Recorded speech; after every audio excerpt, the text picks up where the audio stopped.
आपने मुख्यमंत्री को पत्र लिखा है, क्या कहना चाहिए? ये बहुत बड़ा घोटाला सामने आया है।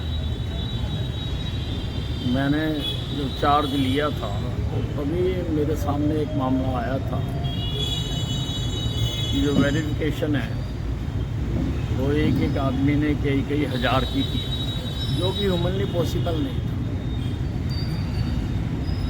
ये जो कंस्ट्रक्शन लेबर हैं उनको सरकार बहुत सारे लाभ देती है, जैसे बच्चों का पीएचडी तक का सारा खर्चा सरकार उठाती है, शादी होने पे पैसे देती है, बच्चा होने पे पैसे देती है, बीमारी होने पर इलाज कराने के पैसे देती है। लेकिन वो आदमी रजिस्टर्ड होना चाहिए हमारे पास, और रजिस्टर्ड होने के लिए बाकायदा वेरिफिकेशन होती है। वेरिफिकेशन होने के बाद रजिस्टर किया जाता। तो जब मेरे सामने आया है कि एक आदमी ने कई हज़ार लोगों को वेरीफाई कर रखा था, मुझे लगा भी गड़बड़ है। पहले मैंने 3 जिलों की एक समरी इंस्पेक्शन करवाई,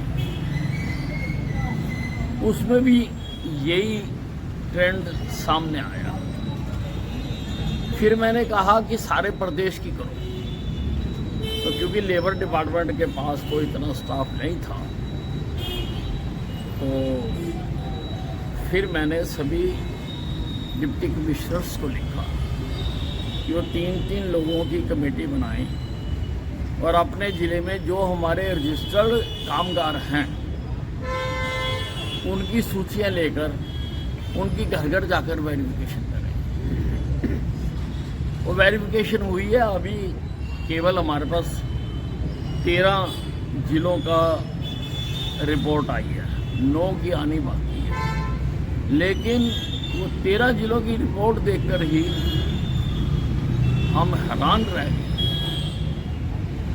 उसको देखकर हैरान हो गए हैं कि 5,99,758 वर्क स्लिप्स में से केवल 53,249 ही वैलिड हैं, बाकी सारी इनवैलिड हैं।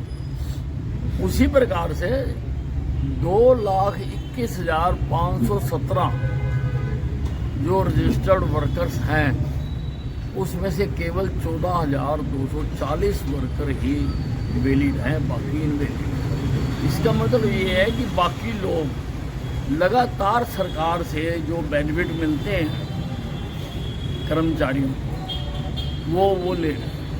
अभी इसकी फर्दर जांच होना जरूरी है कि कब से ले रहे हैं, किसने लिया, किसने पर्ची बनवाई, किसने उसको वेरीफाई किया। ये जो फर्दर जांच होगी उसमें ये चीज़ें आएंगी और उसमें मामला ये और भी बड़ा हो सकता है।